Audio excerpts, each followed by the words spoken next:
ਵਾਹਿਗੁਰੂ ਜੀ ਕੀ ਫਤਿਹ। ਧੰਨ ਗੁਰੂ ਅਰਜਨ ਦੇਵ ਪਾਤਸ਼ਾਹ ਜੀ ਸਤਿਗੁਰਾਂ ਦੀ ਪਾਵਨ ਪਵਿੱਤਰ ਅੰਮ੍ਰਿਤ ਰਸਨਾ ਤੋਂ ਉਚਾਰਨ ਕੀਤਾ ਹੋਇਆ ਇਹ ਪਾਵਨ ਸ਼ਬਦ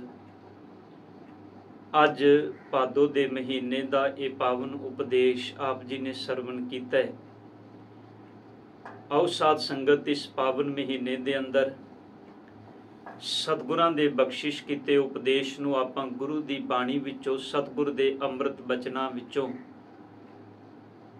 ਸਮਝਣ ਦਾ ਯਤਨ ਕਰੀਏ ਕਿ ਇਸ ਮਹੀਨੇ ਵਿੱਚ ਸਤਿਗੁਰਾਂ ਨੇ ਸਮੁੱਚੀ ਖਲਕਤ ਨੂੰ, ਮਾਨਵਤਾ ਨੂੰ ਸਾਨੂੰ ਕੀ ਉਪਦੇਸ਼ ਕੀਤਾ ਹੈ।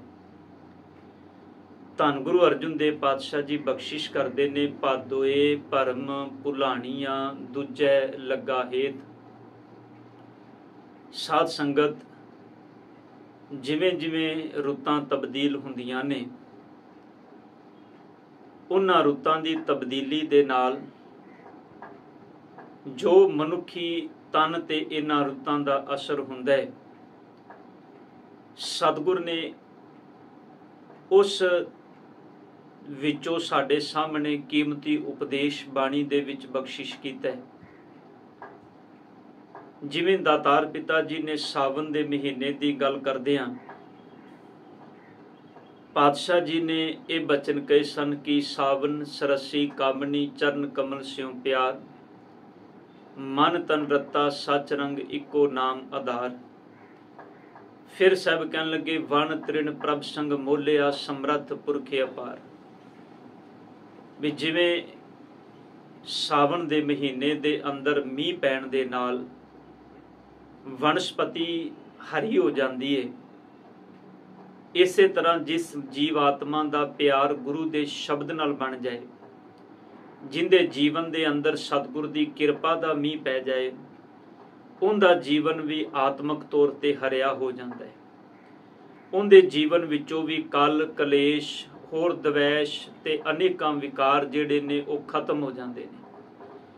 ਇਸੇ ਤਰ੍ਹਾਂ ਸਤਿਗੁਰੂ ਜੀ ਭਾਦੋ ਦੇ ਮਹੀਨੇ ਵਿੱਚ ਉਪਦੇਸ਼ ਬਖਸ਼ਦੇ ਨੇ ਕਿ ਭਾਦੋ ਦੇ ਮਹੀਨੇ ਵਿੱਚ ਜਿਨ੍ਹਾਂ ਜੀਵ ਇਸਤਰੀਆਂ ਦਾ ਹੇਤ ਭਾਵ ਪ੍ਰੇਮ ਗੁਰੂ ਨੂੰ ਛੱਡ ਕੇ, ਪ੍ਰਮਾਤਮਾ ਨੂੰ ਛੱਡ ਕੇ ਹੋਰ ਪਾਸੇ ਲੱਗਦਾ ਹੈ, ਉਹਨਾਂ ਜੀਵ ਇਸਤਰੀਆਂ ਦੇ ਜੀਵਨ ਦੇ ਅੰਦਰ ਭਰਮ ਤੇ ਭੁਲੇਖੇ ਸਦਾ ਹੀ ਬਣੇ ਰਹਿੰਦੇ ਨੇ। ਜਿਨ੍ਹਾਂ ਜੀਵ ਇਸਤਰੀਆਂ ਦੇ ਜੀਵਨ ਵਿੱਚ ਇੱਕ ਕਰਤੇ ਦੀ ਪ੍ਰੀਤ ਨਹੀਂ, ਪਿਆਰ ਨਹੀਂ, ਜਿਨ੍ਹਾਂ ਦਾ ਹੇਤ ਇੱਕ ਪ੍ਰਮਾਤਮਾ ਦੇ ਨਾਲ ਨਹੀਂ, ਉਹਨਾਂ ਦੇ ਜੀਵਨ ਦੇ ਭਰਮ ਕਦੀ ਮੁੱਕਦੇ ਨਹੀਂ। ਸਾਧ ਸੰਗਤ, ਅਸਲ ਵਿੱਚ ਭਰਮ ਹੈ ਕਿ ਭਰਮ ਉਹ ਸਿਚੁਏਸ਼ਨ ਹੈ, ਭਰਮ ਉਹ ਹਾਲਾਤ ਹੁੰਦੇ ਨੇ ਜਿਨ੍ਹਾਂ ਵਿੱਚ ਅਸੀਂ ਸਮਝਦੇ ਕੁਝ ਹਾਂ ਤੇ ਅਸਲ ਵਿੱਚ ਉਹ ਹੁੰਦਾ ਕੁਝ ਹੋਰ ਹੈ। ਜਿਵੇਂ ਸਾਧ ਸੰਗਤ, ਇਸ ਸਰੀਰ ਦੇ ਅੰਦਰ ਜਿੰਦੇ ਅੰਦਰ ਅਸੀਂ ਵਿਚਰਨੇ ਹਾਂ, ਅਸੀਂ ਜਦੋਂ ਸਰੀਰ ਕਰਕੇ ਅਰੋਗ ਹੁੰਨੇ ਹਾਂ ਤੇ ਸੰਸਾਰ ਦੇ ਵਿੱਚ ਵਿਚਰਨੇ ਹਾਂ, ਸਾਨੂੰ ਇੰਜ ਪ੍ਰਤੀਤ ਹੁੰਦਾ ਹੈ ਵੀ ਅਸੀਂ ਸੰਸਾਰ ਤੇ ਸਦਾ ਰਹਿਣਾ ਹੈ। ਜਿਹੜੇ ਸੰਸਾਰ ਤੋਂ ਮਰ ਰਹੇ ਨੇ, ਜਾ ਰਹੇ ਨੇ, ਸਾਨੂੰ ਇੰਜ ਪ੍ਰਤੀਤ ਹੁੰਦਾ ਹੈ ਵੀ ਇਹ ਮੌਤ ਸ਼ਾਇਦ ਸਾਡੇ ਤੇ ਨਹੀਂ ਆਣੀ। ਜਿਵੇਂ ਕੋਈ ਸੰਸਾਰ ਤੇ ਕਿਸੇ ਦੀ ਮੌਤ ਵੇਖੀ ਤੇ ਅੰਦਰ ਭਰਮ ਬਣ ਗਿਆ ਵੀ ਇਹ ਮਰਿਆ, ਅਸੀਂ ਥੋੜਾ ਮਰਨਾ ਹੈ। ਜਿਵੇਂ ਕਿਸੇ ਰੋਗੀ ਨੂੰ ਵੇਖਿਆ ਜਿਹੜਾ ਰੋਗ ਵਿੱਚ ਵਿਲਕਦਾ ਪਿਆ ਤੇ ਸਾਡੇ ਮਨ ਵਿੱਚ ਖਿਆਲ ਆ ਗਿਆ ਵੀ ਇਹ ਰੋਗੀ ਹੈ, ਅਸੀਂ ਥੋੜਾ ਰੋਗੀ ਹਾਂ, ਅਸੀਂ ਥੋੜਾ ਵਿਲਕਣਾ ਹੈ, ਅਸੀਂ ਤੇ ਸਦਾ ਅਰੋਗ ਰਹਿਣਾ ਹੈ। ਸਾਧ ਸੰਗਤ, ਇਹ ਭਰਮ ਹੈ ਸਾਡੇ ਜੀਵਨ ਦਾ। ਸਤਿਗੁਰ ਕਹਿੰਦੇ ਨੇ ਜਿਸ ਜੀਵ ਇਸਤਰੀ ਦਾ ਪਿਆਰ ਇੱਕ ਪ੍ਰਮਾਤਮਾ ਨਾਲ ਨਹੀਂ ਬਣਿਆ, ਉਹਦੇ ਜੀਵਨ ਦੇ ਅੰਦਰ ਭਰਮ ਤੇ ਭੁਲੇਖੇ ਸਦਾ ਬੜੇ ਰਹਿੰਦੇ ਨੇ। ਕਿਉਂ? ਕਿਉਂਕਿ ਇੱਕ ਪ੍ਰਮਾਤਮਾ ਨਾਲ ਜੁੜਿਆ ਉਹਨੂੰ ਸੱਚ ਪ੍ਰਤੀਤ ਆਉਂਦਾ ਹੈ, ਉਹਨੂੰ ਸਮਝ ਵਿੱਚ ਆ ਜਾਂਦੀ ਹੈ ਕਿ ਇਸ ਜੀਵਨ ਦਾ ਸੱਚ ਕੀ ਹੈ। ਇਸ ਕਰਕੇ ਸਤਿਗੁਰ ਕਹਿੰਦੇ ਨੇ ਭਾਦੋਏ ਭਰਮ ਭੁਲਾਣੀਆਂ ਦੂਜੈ ਲੱਗਾ ਹੇਤ, ਲੱਖ ਸ਼ਿੰਗਾਰ ਬਣਾਇਆ ਕਾਰਜ ਨਾਹੀ ਕੇਤ। ਉਹ ਜੀਵ ਇਸਤਰੀ ਲੱਖਾਂ ਸ਼ਿੰਗਾਰ ਵੀ ਬਣਾਏ। ਧਿਆਨ ਦੇਣਾ, ਇੱਥੇ ਸ਼ਿੰਗਾਰ ਸਰੀਰ ਨੂੰ ਸਵਾਰਨ ਲਈ ਕੀਤੇ ਜਾਂਦੇ ਨੇ, ਪਰ ਪਾਤਸ਼ਾਹ ਜੀ ਕਹਿੰਦੇ ਨੇ ਅਸਲ ਵਿੱਚ ਉਹ ਬਾਹਰ ਮੁਖੀ ਧਰਮ ਦੇ ਲੱਖਾਂ ਹੀ ਸ਼ਿੰਗਾਰ ਕਿਉਂ ਨਾ ਕਰੇ। ਉਹ ਜਪ ਕਰੇ, ਤਪ ਕਰੇ, ਉਹ ਤਿਲਕ ਲਾਏ, ਉਹ ਵਰਤ ਰੱਖੇ, ਸੰਸਾਰ ਦੇ ਤੀਰਥਾਂ ਦਾ ਭ੍ਰਮਣ ਕਰੇ, ਉਹ ਜਿੰਨਾ ਕੁਝ ਮਰਜ਼ੀ ਬਾਹਰ ਮੁਖੀ ਕਰ ਲਏ, ਉਹਦੇ ਉਹ ਕੀਤੇ ਹੋਏ ਕਰਮ ਸ਼ਿੰਗਾਰ ਹੈ। साध संगत गल चेते रखिए, ये गल किसी दूजे परसन दे उत्ते टुकाण तो पहला सानू सबना नू अपने उत्ते टुका के वेखनी चाहिए है।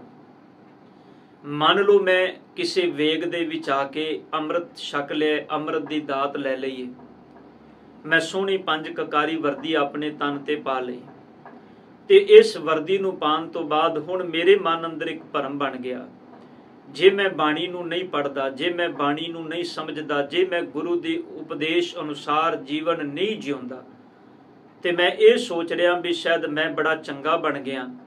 दुनिया दे लोग मूर्ख ही ने जिहड़े तुरे फिरदे ने, इन्हां नू की समझ भी अमृत की हुंदा है। असल विच समझ अजे मैनू ही नहीं, क्योंकि मैं सिर्फ बाहर मुखी वर्दी नू पा के सोची जा रहा भी मैं बहुत वड्डा धर्मी बन गया।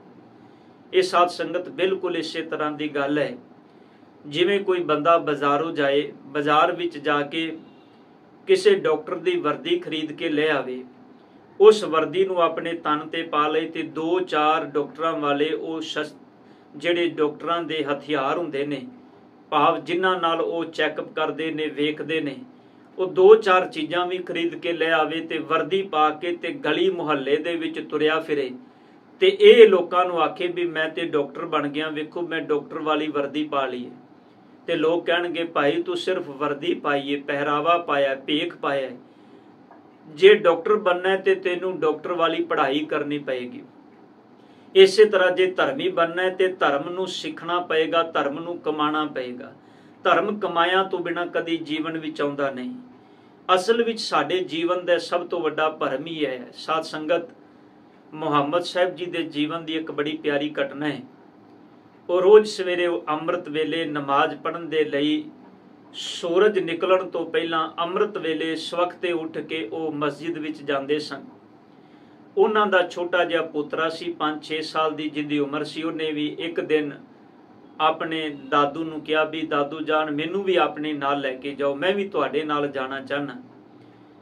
वो कहंदा सी रात नू पर सवेरे उठदा नहीं सी। एक दिन सबबी वो सवेरे उठ गया। मुहम्मद साहब जी जान लगे तो वह भी नाल तैयार होके जान लई तैयार हो गए। रस्ते चू जांदियां होया मस्जिद तक दा पैंडा तय करदिया कई ऐसे लोग उन्होंने दिसे जेड़े कोई घरां दे आंगन विच सुते हुए सन, वेड़े विच, कई बार छत्तां ते सुते हुए सन मंजे डाह के। आम पेंडू जिहड़ा नियम है, तरीका है सौण दा, गर्मी दी रुत्तां दे अंदर खास करके लोग इसे तरह रात नूं सौंदे ने। उन्हें जदों सुतिया पिया नूं वेखिया ते मन विच बड़ी गिलानी जी महसूस की। नमाज पढ़न गया, नमाज पढ़ के आया ते अपने अब्बू नूं कहंदा अब्बू दादू जान आपां नमाज पढ़ के भी आ गए हाँ, ये कैसे लोग ने जिहड़े अजे भी सुते हुए ने, इन्हां नूं पता नहीं भी अमृत वेला हो गया है, ये अमृत वेले नूं अजे भी खुंझाई जा रहे ने, इन्हां नूं समझ नहीं। वो अपने दादू नूं कहंदा दादू जान ये लोग अपने जीवन नूं अजाई गवा रहे ने, इन्हां नूं समझ होनी चाहिए भी परमात्मा अल्लाह ताला ने शरीर बड़ा कीमती दिता है। इन्ना कहंदियां होया वो वापस आ रहा है ते मुहम्मद साहब ने एक गल कही, कहन लगे बेटा जे रब ने इतफाक दिता है तुहानू इन्ना कि अज तुसी उठ के नमाज पढ़न गए हो ते सच विच एक दिन ही अजे तुसी नमाज पढ़न लई गए हो, पर एक दिन गए ते तुहानू लोकां दे अंदरों इन्नियां बुराइयां दिसन लग पईयां। नमाज इस करके पढ़नी है ताकि अपने अंदर दी बुराई वेखीए, अपने अंदर दी परपक्ता बनाइए भी अज मैं उठिया ते कल भी उठना है, कल उठांगा ते अगले दिन दी परपक्ता बनानी भी मैं फिर दोबारा अगले दिन उठना है। ये नेम मैं अपने जीवन विच बनाना है। तुसी एक दिन उठे हो लोकां दे ऐब वेखण लग पे ने तुहानू। सच विच गुरमुखो असी सिर्फ बाहर दा पहरावा पा के भरम पाली बैठे हाँ भी असी शायद धर्मी बन गया। गुरु नानक साहब जी पातशाह गुरु अर्जन साहब कहंदे ने लख शिंगार बनाया तू लखां शिंगार बना ले, बाहर दे कारज नाही केत। उन्हां शिंगार कीतियां दे नाल धर्म दे पहरावे दे नाल गुरु अर्जन साहब कहंदे ने तेरे कारज, तेरे आत्मक कारज जिहड़े ने वो पूरे नहीं होणगे।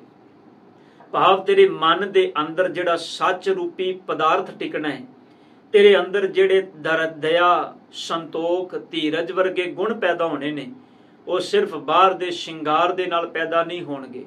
उनदे लई तैनू धर्म दे पहरावे दे नाल नाल धर्म दे कर्म भी कमाने पैणगे। ਤਾਂ ਹੀ ਗੁਰੂ ਅਰਜਨ ਸਾਹਿਬ ਕਹਿੰਦੇ ਨੇ ਕਰਮ ਧਰਮ ਪਾਖੰਡ ਜੋ ਦਿਸੈ ਤਿਨ ਜਮ ਜਾਗਾਤੀ ਲੁੱਟੈ। ਜਿਹੜੇ ਧਰਮ ਦੇ ਕਰਮ ਸਿਰਫ ਬੰਦਾ ਦਿਖਾਵੇ ਲਈ ਕਰਦਾ ਹੈ, ਉਹਨਾਂ ਕੀਤੇ ਹੋਏ ਕਰਮਾਂ ਦਾ ਆਤਮਿਕ ਜੀਵਨ ਦੇ ਵਿੱਚ ਕੋਈ ਲਾਭ ਨਹੀਂ ਹੁੰਦਾ। ਉਹ ਕੀਤੇ ਹੋਏ ਕਰਮ ਛਿਨ ਭੰਗੁਰ ਲਈ ਹੁੰਦੇ ਨੇ। ਬੰਦੇ ਦੇ ਅੰਦਰ ਦੇ ਵਿਕਾਰ ਉਸ ਖੇਤੀ ਨੂੰ ਨਾਲੋਂ ਨਾਲ ਖਾ ਜਾਂਦੇ ਨੇ। ਜਿਵੇਂ ਕੋਈ ਜ਼ਿਮੀਂਦਾਰ ਕਿਸਾਨ ਬੜੀ ਮਿਹਨਤ ਕਰਕੇ ਬੀਜ ਬੀਜੇ, ਪਰ ਬੀਜ ਬੀਜਣ ਤੋਂ ਬਾਅਦ ਉਹ ਫਸਲ ਦੀ ਹਿਫਾਜ਼ਤ ਨਾ ਕਰੇ ਤੇ ਜਿਹੜੇ ਕਾਂ ਨੇ ਹੋਰ ਜੀਵ ਜੰਤੂ ਨੇ ਉਹ ਉਸ ਬੀਜੇ ਹੋਏ ਦਾਣਿਆਂ ਨੂੰ ਚੁਗ ਜਾਂਦੇ ਨੇ, ਖਾ ਜਾਂਦੇ ਨੇ। ਉਹਨੂੰ ਬੜੇ ਧਿਆਨ ਨਾਲ ਫਸਲ ਨੂੰ ਰੱਖਣਾ ਪੈਂਦਾ ਹੈ, ਬੀਜ ਕੇ ਉਹਦੀ ਹਿਫਾਜ਼ਤ ਕਰਨੀ ਪੈਂਦੀ ਹੈ। ਸਤਿਗੁਰ ਕਹਿੰਦੇ ਨੇ ਜੇ ਬੀਜ ਬੀਜਿਆ ਤੇ ਇਹਦੀ ਹਿਫਾਜ਼ਤ ਵੀ ਕਰ। ਧੰਨ ਗੁਰੂ ਅਰਜਨ ਦੇਵ ਸਾਹਿਬ ਕਹਿੰਦੇ ਨੇ ਜਿਤ ਦਿਨ ਦੇਹ ਬਿਨਸਸੀ, ਜਿਸ ਦਿਨ ਭਲਿਆ ਤੇਰੀ ਇਹ ਦੇਹ ਬਿਨਸੇਗੀ, ਤੇਰੇ ਸਰੀਰ ਦਾ ਨਾਸ਼ ਹੋਏਗਾ, ਤੂੰ ਮਰੇਗਾ, ਇਹ ਸਰੀਰ ਖਿੰਨ ਹੋਏਗਾ। ਤਿਤ ਵੇਲੇ ਕਹਿਸਨ ਪ੍ਰੇਤ, ਉਸ ਦਿਨ ਇਹਨਾਂ ਲੋਕਾਂ ਨੇ ਕਹਿਣਾ ਵੀ ਤੂੰ ਪ੍ਰੇਤ, ਇਹ ਗੁਜ਼ਰ ਚੁੱਕਾ ਹੈ, ਇਹ ਬੀਤ ਚੁੱਕਾ ਹੈ, ਇਹਦੀ ਮੌਤ ਹੋ ਗਈ ਹੈ। ਉਸ ਦਿਨ ਲੋਕਾਂ ਨੇ ਤੈਨੂੰ ਮਰਿਆ ਹੋਇਆ ਸਾਬਤ ਕਰ ਦੇਣਾ, ਕਹਿ ਦੇਣਾ ਵੀ ਇਹ ਗੁਜ਼ਰ ਗਿਆ। ਪ੍ਰੇਤ ਦਾ ਇੱਥੇ ਅਖਰੀ ਅਰਥ ਸਾਧ ਸੰਗਤ ਜੀ ਗੁਜ਼ਰਿਆ ਹੋਇਆ। ਤੇ ਪਾਤਸ਼ਾਹ ਕਹਿੰਦੇ ਨੇ ਪਕੜ ਚਲਾਏਨ ਦੂਤ ਜਮ ਕਿਸੇ ਨਾ ਦੇਣੀ ਭੇਤ। ਫਿਰ ਪਾਤਸ਼ਾਹ ਕਹਿੰਦੇ ਨੇ ਜਿਨ੍ਹਾਂ ਜਮਦੂਤਾਂ ਦੀ ਗੱਲ ਕਦੀ ਇਹ ਸੁਣਦਾ ਹੁੰਦਾ ਸੀ ਵੀ ਕੋਈ ਜਮਦੂਤ ਆਂਦਾ ਹੈ ਬੰਦੇ ਨੂੰ ਲੈਣ ਦੇ ਲਈ, ਅੱਜ ਪਾਤਸ਼ਾਹ ਜੀ ਕਹਿੰਦੇ ਨੇ ਖੁਦ ਉਹਨਾਂ ਜਮਦੂਤਾਂ ਦੇ ਵਸ ਪੈ ਗਏ ਹੈ। ਪਰ ਸੱਚ ਇਹ ਹੈ ਅੱਜ ਉਹ ਭੇਤ ਕਿਸੇ ਨੂੰ ਨਹੀਂ ਮਿਲ ਰਿਹਾ। ਸਾਧ ਸੰਗਤ ਇਨਸਾਨ ਦਾ ਸਰੀਰ ਪਿਆ ਹੁੰਦਾ ਹੈ, ਪਰ ਜਿਹੜੀ ਅੰਦਰ ਦੀ ਆਤਮਾ ਕਿੱਥੇ ਗਈ? ਹਾਲਾਂਕਿ ਗੁਰਬਾਣੀ ਦਾ ਗੁਰਮਤਿ ਸਿਧਾਂਤ ਸਾਨੂੰ ਕੁਝ ਹੋਰ ਕਹਿੰਦਾ ਹੈ, ਪਰ ਜਿਹੜੀ ਸੰਸਾਰ ਦੀ ਇਹ ਕਰਵਾਏ ਤੇ ਲੋਕ ਕਹਿੰਦੇ ਨੇ ਵੀ ਜਮਦੂਤ ਆਇਆ ਤੇ ਉਹ ਬੰਦੇ ਦੀ ਆਤਮਾ ਨੂੰ ਆਪਣੇ ਨਾਲ ਲੈ ਗਿਆ। ਗੁਰੂ ਅਰਜਨ ਦੇਵ ਪਾਤਸ਼ਾਹ ਜੀ ਕਹਿੰਦੇ ਨੇ ਜਿਹੜੀ ਅੰਦਰ ਦੀ ਆਤਮਾ ਨਿਕਲੀ, ਭਾਵੇਂ ਉਹ ਜਮਦੂਤਾਂ ਦੇ ਵਸ ਪਈ ਜਾਂ ਕਿਸੇ ਹੋਰ ਪਾਸੇ ਗਈ, ਗੁਰਦੇਵ ਪਿਤਾ ਜੀ ਉਹਨੂੰ ਬਾਣੀ ਵਿੱਚ ਇੰਜ ਵੀ ਕਹਿੰਦੇ ਨੇ ਵੀ ਪਵਨੇ ਮੈਂ ਪਵਨ ਸਮਾਇਆ, ਜੋਤੀ ਮੈਂ ਜੋਤ ਰਲ ਜਾਇਆ, ਮਾਟੀ ਮਾਟੀ ਹੋਈ ਏਕ ਰੋਵਨ ਹਾਰੇ ਕੀ ਕਵਨ ਟੇਕ। ਕੌਣ ਮੁਆ ਰੇ ਕੌਣ ਮੁਆ, ਬ੍ਰਹਮ ਗਿਆਨੀ ਮਿਲ ਕਰੋ ਵਿਚਾਰਾ, ਇਹ ਤੋਂ ਚਲਤ ਭਇਆ। ਸਾਹਿਬ ਉਹਨੂੰ ਕਹਿੰਦੇ ਨੇ ਸਫ਼ਰ ਤੇ ਤੁਰਿਆ, ਇਹ ਆਪਣਾ ਪੈਂਡਾ ਤੈਅ ਕਰ ਰਿਹਾ। ਪਰ ਸਾਹਿਬ ਗੁਰੂ ਅਰਜਨ ਸਾਹਿਬ ਕਹਿੰਦੇ ਨੇ ਦੇਖ ਉਹ ਦੂਤ ਜਮ ਆਏ, ਇਹਨੂੰ ਲੈ ਕੇ ਚੱਲ ਪਏ, ਪਰ ਉਹਨਾਂ ਕਿਸੇ ਨੂੰ ਭੇਤ ਨਹੀਂ ਦਿੱਤਾ ਵੀ ਉਹ ਕਿੱਧਰ ਲੈ ਕੇ ਗਏ ਨੇ।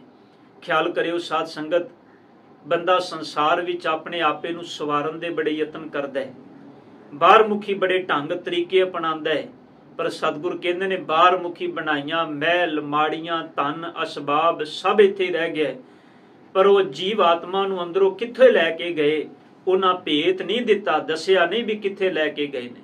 ਤਾਂ ਹੀ ਸਤਿਗੁਰ ਜੀ ਬਖਸ਼ਿਸ਼ ਕਰਦੇ ਨੇ, ਕਹਿੰਦੇ ਨੇ ਛੱਡ ਖੜੋ ਤੇ ਖਿਨੇ ਮਾਹੇ ਜਿਨ ਸਿਉ ਲੱਗਾ ਹੇਤ। ਜਿਨ੍ਹਾਂ ਨਾਲ ਗੁਰੂ ਅਰਜਨ ਸਾਹਿਬ ਕਹਿੰਦੇ ਨੇ ਬੜਾ ਹੇਤ ਸੀ, ਬੜਾ ਪਿਆਰ ਸੀ। ਘਰ ਵਾਲੀ ਕਹਿੰਦੀ ਸੀ ਇਹ ਮੇਰਾ ਘਰ ਵਾਲਾ ਹੈ, ਬੱਚੇ ਕਹਿੰਦੇ ਸਨ ਇਹ ਸਾਡਾ ਪਿਓ ਹੈ, ਪਾਤਸ਼ਾਹ ਕਹਿੰਦੇ ਨੇ ਦੁਨਿਆਵੀ ਲੋਕ ਕਹਿੰਦੇ ਸਨ, ਭਰਾ ਕਹਿੰਦੇ ਸਨ ਸਾਡਾ ਭਰਾ ਹੈ, ਪਿਓ ਕਹਿੰਦਾ ਸੀ ਮੇਰਾ ਪੁੱਤਰ ਹੈ। ਸਭ ਕਹਿੰਦੇ ਨੇ ਵੇਖ ਜਿਹੜੇ ਬੜਾ ਹੇਤ ਲਾਉਂਦੇ ਸੀ ਸਰੀਰ ਨਾਲ, ਜਿਹੜੇ ਬੜੇ ਪਿਆਰ ਦੇ ਸਬੂਤ ਦਿੰਦੇ ਸਨ, ਗੁਰੂ ਅਰਜਨ ਸਾਹਿਬ ਕਹਿੰਦੇ ਨੇ ਅੱਜ ਸਾਰੇ ਛੱਡ ਖੜੋਤੇ ਖਿਨੇ ਮਾਹੇ, ਖਿੰਨ ਵਿੱਚ ਛੱਡ ਕੇ ਪਾਸੇ ਹੋ ਗਏ। ਭਾਵ ਉਹ ਸਾਰੇ ਸਤਿਗੁਰੂ ਪਾਤਸ਼ਾਹ ਜੀ ਕਹਿੰਦੇ ਨੇ ਹੁਣ ਇਸ ਬੰਦੇ ਦੇ ਭਾਈਵਾਲ ਨਹੀਂ ਬਣ ਸਕਦੇ। ਸਰੀਰ ਸਾਹਮਣੇ ਪਿਆ ਹੈ, ਪਰ ਯਤਨ ਹੁਣ ਇਹ ਹੋ ਰਿਹਾ ਵੀ ਕਿਸੇ ਤਰੀਕੇ ਨਾਲ ਸਰੀਰ ਨੂੰ ਸਮਾਂ ਬਣੇ ਤੇ ਅੱਗ ਲਾ ਕੇ ਤੇ ਸਾੜ ਦਈਏ, ਇਹ ਸਰੀਰ ਨੂੰ ਬੇੜੇ ਲਾ ਦਈਏ, ਕਿਉਂਕਿ ਜਿੰਨੀ ਦੇਰ ਤੱਕ ਹੁਣੇ ਅੱਖਾਂ ਦੇ ਸਾਹਮਣੇ ਰਹੇਗਾ ਉਨੀ ਦੇਰ ਤੱਕ ਰੋਣਾ ਤੇ ਵਿਲਕਣਾ ਘਰ ਵਿੱਚ ਚੱਲਦਾ ਹੀ ਰਹੇਗਾ। ਇਸ ਕਰਕੇ ਗੁਰੂ ਅਰਜਨ ਸਾਹਿਬ ਜੀ ਕਹਿੰਦੇ ਨੇ ਜਿਨ੍ਹਾਂ ਨਾਲ ਬੜਾ ਹੇਤ ਸੀ ਉਹ ਸਭ ਇਹਨੂੰ ਛੱਡ ਕੇ ਪਾਸੇ ਹੋ ਗਏ। ਹੱਥ ਮਰੋੜੈ ਤਨ ਕਪੈ। ਸਭ ਕਹਿੰਦੇ ਨੇ ਵੇਖ ਮੌਤ ਸਾਹਮਣੇ ਆਈ ਨੂੰ ਵੇਖ ਕੇ ਹੱਥ ਮਰੋੜਦਾ ਹੈ, ਭਾਵ ਮੌਤ ਤੋਂ ਬਚਣ ਦੇ ਯਤਨ ਕਰਦਾ ਹੈ। ਸਰੀਰ ਕੰਬ ਰਿਹਾ ਹੈ, ਭਾਵ ਹੁਣ ਇਹਨੂੰ ਸਮਝ ਆ ਗਈ ਵੀ ਹੁਣ ਮੈਂ ਸੰਸਾਰ ਤੋਂ ਜਾਣਾ ਹੈ।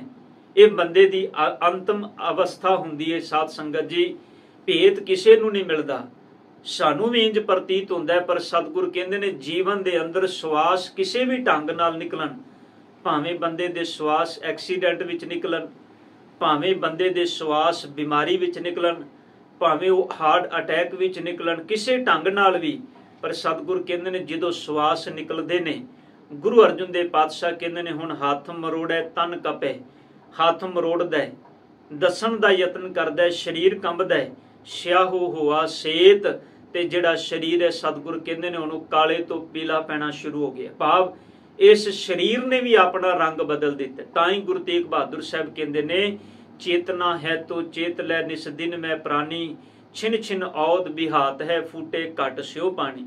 ਇਤੋਂ ਤੱਕ ਪਾਤਸ਼ਾਹ ਕਹਿੰਦੇ ਨੇ, ਸਾਹਿਬ ਕਹਿੰਦੇ ਨੇ ਜੋ ਤਨ ਉਪਜਿਆ ਸੰਗ ਹੀ ਸੋ ਪੀ ਸੰਗ ਨਾ ਹੋਇਆ। ਜਿਹੜਾ ਸਰੀਰ ਬੰਦੇ ਦੇ ਨਾਲ ਆਇਆ ਸੀ, ਧਿਆਨ ਦੇਣਾ, ਜਿੱਦਨ ਮੌਤ ਹੋਈ ਸਰੀਰ ਇੱਥੇ ਰਹਿ ਗਿਆ, ਸਰੀਰ ਵੀ ਨਾਲ ਨਹੀਂ ਗਿਆ। ਗੁਰੂ ਅਰਜਨ ਸਾਹਿਬ ਕਹਿੰਦੇ ਨੇ ਜਿਹਾ ਬੀਜੈ ਸੋ ਲੁਣੈ। ਬੰਦਿਆ ਜਿਹੋ ਜਿਹਾ ਤੂੰ ਕਰਮ ਰੂਪੀ ਧਰਤੀ ਦੇ ਅੰਦਰ ਬੀਜ ਬੀਜਿਆ, ਉਹ ਬੀਜਿਆ ਬੀਜ ਤੈਨੂੰ ਮਿਲਣਾ ਹੈ। ਕਰਮਾ ਸੰਦੜਾ ਖੇਤ, ਇਹ ਜੀਵਨ ਤੇਰਾ ਕਰਮਾ ਸੰਦੜਾ ਖੇਤ ਹੈ। ਜਿਵੇਂ ਜ਼ਿਮੀਂਦਾਰ ਜੋ ਬੀਜ ਜ਼ਮੀਨ ਦੇ ਅੰਦਰ ਬੀਜਦਾ ਹੈ, ਉਸ ਬੀਜ ਦਾ ਹੀ ਉਹਨੂੰ ਫਲ ਮਿਲਦਾ ਹੈ। ਧਿਆਨ ਦੇਣਾ, ਉਸ ਫਲ ਤੱਕ ਪਹੁੰਚਣ ਦੇ ਲਈ ਉਸ ਬੀਜ ਨੂੰ ਨਿਤਾਂ ਪ੍ਰਤੀ ਜ਼ਿਮੀਂਦਾਰ ਨੂੰ ਹਿਫਾਜ਼ਤ ਕਰਨੀ ਪੈਂਦੀ ਹੈ। ਉਹਨੂੰ ਪਾਣੀ ਦੇਣਾ ਪੈਂਦਾ ਹੈ, ਉਹਨੂੰ ਪੰਛੀਆਂ ਤੋਂ ਬਚਾਉਣਾ ਪੈਂਦਾ ਹੈ। ਉਸ ਬੀਜ ਨੂੰ ਵੱਡਾ ਹੁੰਦਿਆਂ ਉਹਦੇ ਵਿੱਚ ਗੋਡੀ ਕਰਨੀ ਪੈਂਦੀ, ਖਾਦ ਦੇਣਾ ਪੈਂਦਾ ਹੈ। ਹਰ ਤਰੀਕੇ ਨਾਲ ਉਹਦੀ ਹਿਫਾਜ਼ਤ ਕਰਨ ਤੋਂ ਬਾਅਦ ਇੱਕ ਦਿਨ ਉਹ ਬੀਜ ਫਲ ਤੱਕ ਪਹੁੰਚਦਾ ਹੈ। ਗੁਰੂ ਅਰਜਨ ਦੇਵ ਪਾਤਸ਼ਾਹ ਕਹਿੰਦੇ ਨੇ ਜੇ ਤੂੰ ਪੜ੍ਹ ਰਿਹਾ ਅੰਮ੍ਰਿਤ ਬਾਣੀ ਤੇ ਖਿਆਲ ਕਰ ਆਪਣੇ ਚਾਰ ਚੁਫੇਰੇ ਜੀਵਨ ਦੇ ਕਰਮ ਕਰਦਿਆਂ ਪਹਿਰਾ ਵੀ ਦੇ। ਕਿਤੇ ਐਸਾ ਤੇ ਨਹੀਂ ਤੇਰੇ ਨੇਤਰ ਅਜੇ ਵੀ ਸੰਸਾਰ ਦੇ ਅੰਦਰ ਪਰ ਧਨ ਵੇਖ ਰਹੇ ਨੇ, ਤੇਰੇ ਕੰਨ ਅਜੇ ਵੀ ਨਿੰਦਾ ਹੀ ਸੁਣ ਰਹੇ ਨੇ, ਤੇਰੀ ਜੀਭਾ ਅਜੇ ਹੀ ਬਾਰਾ ਹੀ ਬੋਲ ਰਹੀ, ਫਿੱਕਾ ਬੋਲ ਰਹੀ ਹੈ। ਜੇ ਤੇਰੇ ਅੰਦਰ ਤਬਦੀਲੀ ਨਹੀਂ ਤੇ ਗੁਰੂ ਅਰਜਨ ਦੇਵ ਪਾਤਸ਼ਾਹ ਕਹਿੰਦੇ ਨੇ ਬੀਜਿਆ ਹੋਇਆ ਬੀਜ ਫਲੀਭੂਤ ਨਹੀਂ ਹੋਏਗਾ। ਜੇ ਇਹਨੂੰ ਫਲੀਭੂਤ ਕਰਨਾ ਚਾਹਨਾ ਤੇ ਸਤਿਗੁਰ ਕਹਿੰਦੇ ਨੇ ਇਸ ਕਰਮ ਰੂਪੀ ਧਰਤੀ ਦੇ ਅੰਦਰ ਜਿਹੜਾ ਬੀਜ ਬੀਜਿਆ ਹੈ, ਦਾਤਾਰ ਪਿਤਾ ਕਹਿੰਦੇ ਨੇ ਸਰੀਰ ਰੂਪੀ ਧਰਤੀ ਅੰਦਰ ਜਿਹੜਾ ਕਰਮ ਬੀਜਿਆ ਹੈ, ਪਾਤਸ਼ਾਹ ਕਹਿੰਦੇ ਨੇ ਇਹ ਕਰਮ ਹੀ ਬੰਦੇ ਦਾ ਖੇਤ ਹੈ। ਭਾਵ ਇਹੀ ਇਹਨੂੰ ਜੀਵਨ ਦੇ ਵਿੱਚੋਂ ਫਲ ਪ੍ਰਾਪਤ ਹੋਣਾ ਹੈ ਜੋ ਇਹਨੇ ਬੀਜਿਆ ਹੈ।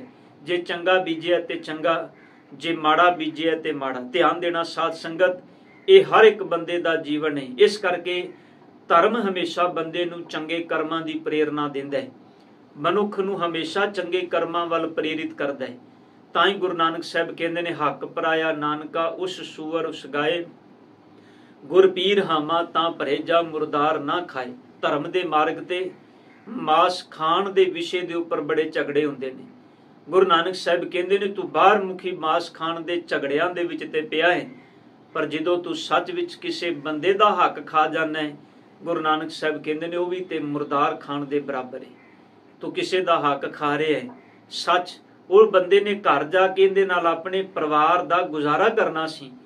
ਅੱਜ ਉਹ ਬੰਦੇ ਦਾ ਪਰਿਵਾਰ ਭੁੱਖਾ ਸੁੱਤਾ ਹੈ, ਜਿੰਦਾ ਹੱਕ ਤੂੰ ਖਾ ਗਿਆ ਹੈ। ਸੱਚ ਜਾਣੀ ਉਹ ਭੁੱਖਾ ਸੁੱਤਾ ਹੈ, ਉਹਦਾ ਖੂਨ ਨਿਚੋੜ ਕੇ ਅੱਜ ਤੂੰ ਪੀਤਾ। ਬਾਬੇ ਨਾਨਕ ਨੇ ਹੀ ਤੇ ਭਾਈ ਲਾਲੋ ਨੂੰ, ਮਲਕ ਭਾਗੋ ਨੂੰ ਇਹੀ ਤੇ ਸੰਦੇਸ਼ ਦਿੱਤਾ ਸੀ, ਮਲਕ ਭਾਗੋ ਤੂੰ ਪਕਵਾਨ ਬੇਸ਼ੱਕ 36 ਪ੍ਰਕਾਰ ਦੇ ਬਣਾਏ ਨੇ, ਪਰ ਤੇਰੇ ਪਕਵਾਨਾਂ ਵਿੱਚ ਪਤਾ ਨਹੀਂ ਕਿੰਨੇ ਮਜ਼ਲੂਮਾਂ ਦਾ ਖੂਨ ਹੈ। ਭਾਈ ਲਾਲੋ ਬੇਸ਼ੱਕ ਗਰੀਬੀ ਦੇ ਅੰਦਰ ਰਹਿ ਕੇ ਕੋਧਰੇ ਦੀ ਸੁੱਕੀ ਰੋਟੀ ਖਾਂਦਾ ਹੈ, ਪਰ ਇਹਦੀ ਰੋਟੀ ਦੇ ਅੰਦਰ ਵੀ ਕੰਟੈਂਟਮੈਂਟ, ਸੰਤੋਖ ਹੈ। ਇਹਦੀ ਰੋਟੀ ਵੀ ਦੁੱਧ ਵਰਗੀ ਪਵਿੱਤਰ ਹੈ। ਧੰਨ ਗੁਰੂ ਨਾਨਕ ਸਾਹਿਬ ਜੀ ਇਸੇ ਕਰਕੇ ਗੁਰੂ ਅਰਜਨ ਸਾਹਿਬ ਕਹਿੰਦੇ ਨੇ ਨਾਨਕ ਪ੍ਰਭ ਸ਼ਰਨਾਗਤੀ, हे ਮੇਰੇ ਪ੍ਰਭੂ ਜੀ ਨਾਨਕ ਤੁਹਾਡੀ ਸ਼ਰਨ ਵਿੱਚ ਆਇਆ ਹੈ। ਚਰਨ ਬੋਹਿਤ ਪ੍ਰਭ ਦੇਤ, ਆਪਣੇ ਚਰਨਾਂ ਦਾ ਬੋਹਿਤ, ਆਪਣੇ ਚਰਨਾਂ ਦਾ ਸਹਾਰਾ ਮੈਨੂੰ ਦਿਓ। ਬੋਹਿਤ ਕਹਿੰਦੇ ਨੇ ਵੈਸੇ ਜਹਾਜ਼ ਨੂੰ। ਆਪਣੇ ਚਰਨਾਂ ਦੀ ਟੇਕ ਮੈਨੂੰ ਦਿਓ। ਸੇ ਭਾਦੋਏ ਨਰਕ ਨਾ ਪਾਈਏ ਗੁਰ ਰੱਖਣ ਵਾਲਾ ਹੇਤ। ਸਤਿਗੁਰੂ ਭਾਦੋ ਦੇ ਮਹੀਨੇ ਵਿੱਚ ਉਹ ਜੀਵ ਆਤਮਾ ਮਾੜੇ ਪਾਸੇ ਦੁੱਖਾਂ ਦੇ ਵਿੱਚ ਨਹੀਂ ਪੈਂਦੀ ਜਿਹਨੂੰ ਰੱਖਣ ਵਾਲਾ ਗੁਰੂ ਆਪ ਹੋਵੇ। ਭਾਵ ਜਿਹੜਾ ਸਤਿਗੁਰ ਦੇ ਚਰਨਾਂ ਨਾਲ ਪ੍ਰੀਤ ਬਣਾ ਲੈਂਦਾ ਹੈ, ਗੁਰੂ ਦੇ ਉਪਦੇਸ਼ ਨਾਲ ਪ੍ਰੀਤ ਬਣਾ ਲੈਂਦਾ ਹੈ, ਸਭ ਕਹਿੰਦੇ ਨੇ ਭਾਦੋ ਦੇ ਮਹੀਨੇ ਵਿੱਚ ਉਹ ਨਰਕ ਵਿੱਚ ਭਾਵ ਦੁੱਖਾਂ ਵਿੱਚ ਪਚੇਗਾ ਨਹੀਂ। ਉਹਦੇ ਲਈ ਇਹ ਮਹੀਨਾ ਭਰਮ ਨਹੀਂ ਪੈਦਾ ਕਰੇਗਾ, ਉਹਦੇ ਲਈ ਇਹ ਮਹੀਨਾ ਸੁੱਖਾਂ ਦੀ ਦਾਤ ਲੈ ਕੇ ਆਏਗਾ। ਕਿਉਂਕਿ ਸਾਧ ਸੰਗਤ ਬਾਹਰਮੁਖੀ ਤੌਰ ਤੇ ਵੀ ਭਾਦੋ ਦੇ ਮਹੀਨੇ ਵਿੱਚ ਬੜੇ ਭਰਮ ਹੁੰਦੇ ਨੇ। ਅਸਮਾਨ ਵਿੱਚ ਬੱਦਲ ਬਣਦੇ ਨੇ, ਇੰਜ ਪ੍ਰਤੀਤ ਹੁੰਦਾ ਹੁਣੇ ਮੀਂਹ ਆਏਗਾ, ਪਰ ਉਹ ਖਿੰਨ ਵਿੱਚ ਪਾਸੇ ਨਿਕਲ ਜਾਂਦੇ ਨੇ, ਫਿਰ ਸੁੱਕੇ ਦਾ ਸੁੱਕਾ ਹੀ। ਅਸਮਾਨ ਵਿੱਚ ਖਿੰਨ ਵਿੱਚ ਸੂਰਜ ਦੇ ਅੱਗੇ ਬੱਦਲ ਆ ਜਾਣਗੇ, ਪਿੰਜ ਲੱਗੇਗਾ ਜਿਵੇਂ ਮੀਂਹ ਆਉਣ ਵਾਲਾ ਹੈ, ਤੇ ਖਿੰਨ ਵਿੱਚ ਅਸਮਾਨ ਸਾਫ਼ ਹੋ ਜਾਂਦਾ ਹੈ। ਇਹ ਬੜੇ ਭੁਲੇਖੇ ਨੇ, ਇਸੇ ਕਰਕੇ ਸਤਿਗੁਰ ਨੇ ਇਹਨੂੰ ਭਾ ਦੋਏ ਕਿਹਾ। ਦੋ ਭਾ ਜਿਸ ਮਹੀਨੇ ਵਿੱਚ ਹਮੇਸ਼ਾ ਹੀ ਦੁਬਿਧਾ ਬਣੀ ਰਹਿੰਦੀ ਹੈ, ਪਰ ਸਤਿਗੁਰ ਕਹਿੰਦੇ ਨੇ ਜਿਹੜਾ ਗੁਰੂ ਨਾਲ ਪ੍ਰੀਤ ਬਣਾ ਲੈਂਦਾ ਹੈ, ਉਹ ਇਸ ਮਹੀਨੇ ਕਦੀ ਭਰਮਾਂ ਵਿੱਚ ਨਹੀਂ ਪੈਂਦਾ, ਭੁਲੇਖਿਆਂ ਵਿੱਚ ਨਹੀਂ ਪੈਂਦਾ। ਗੁਰੂ ਰੱਖਣ ਵਾਲਾ ਉਹਨੂੰ ਸੰਸਾਰ ਦੇ ਇਹਨਾਂ ਭਰਮਾਂ ਤੋਂ ਬਚਾ ਲੈਂਦਾ ਹੈ ਤੇ ਸਦਾ ਲਈ ਆਪਣੇ ਉਪਦੇਸ਼ ਦੇ ਚਰਨਾਂ ਦੇ ਨਾਲ ਜੋੜ ਲੈਂਦਾ ਹੈ। ਇਸ ਲਈ ਸਤਿਗੁਰੂ ਕਹਿੰਦੇ ਨੇ ਇਸ ਮਹੀਨੇ ਗੁਰੂ ਦੇ ਹੁਕਮ ਵਿੱਚ ਰਹਿ ਕੇ ਕਰਮ ਕਰ। ਜੋ ਗੁਰੂ ਕਹਿੰਦਾ ਹੈ ਉਪਦੇਸ਼, ਉਹਨੂੰ ਆਪਣੇ ਜੀਵਨ ਦਾ ਆਧਾਰ ਬਣਾ। ਜੋ ਗੁਰੂ ਕਹੇ ਸੋਈ ਪਲ ਮਾਨੋ, ਹਰ ਹਰ ਕਥਾ ਨਿਰਾਲੀ। ਸਤਿਗੁਰ ਕਿਰਪਾ ਕਰਨ। ਇਹ ਚੜ੍ਹਿਆ ਮਹੀਨਾ ਸਤਿਗੁਰ ਦੀ ਪੈ ਪਾਵਨੀ ਦੇ ਵਿੱਚ, ਗੁਰੂ ਦੇ ਭਰੋਸੇ ਦੇ ਵਿੱਚ ਬਤੀਤ ਹੋਵੇ। ਸਾਧ ਸੰਗਤ ਸਤਿਗੁਰਾਂ ਦਾ ਉਪਦੇਸ਼ ਆਪਣੇ ਜੀਵਨ ਦੇ ਵਿੱਚ ਵਸਾਈਏ, ਤਾਂ ਹੀ ਗੁਰੂ ਘਰਾਂ ਵਿੱਚ ਆਣਾ, ਗੁਰਦੁਆਰਿਆਂ ਵਿੱਚ ਆਉਣਾ, ਸੰਗਰਾਂਦਾਂ ਦੇ ਦਿਨ ਮਨਾਉਣੇ ਸਾਡੇ ਸਫਲੇ ਨੇ। ਗੁਰੂ ਕਿਰਪਾ ਕਰਨ, ਹੋਈਆਂ ਗਲਤੀਆਂ ਬਖਸ਼ ਲੈਣੀਆਂ ਜੀ। ਵਾਹਿਗੁਰੂ ਜੀ ਕਾ ਖਾਲਸਾ, ਵਾਹਿਗੁਰੂ।